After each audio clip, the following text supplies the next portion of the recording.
batamimbo de cuera, cuangañame esta guaraní. Coarajae, miércoles 17 de marzo de 2021.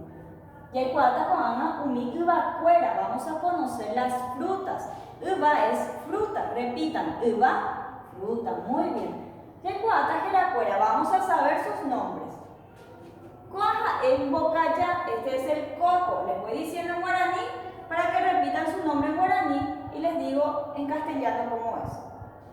Arasa, guayaba. Meno, melón. Sandia, sandía. Pacoba, banana.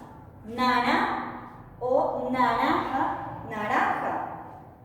Guavirana'a, manzana. Limo, limón. Vamos a repetir sus nombres en guaraní. Ya llegué, volvamos a decir. Bocaya, arasa, menó, sandia, pacobá, nana o naranja, guavirana'a, limón. Peixa yareco, peixa coa, uva cuerarera. Ahora ya supimos sus nombres.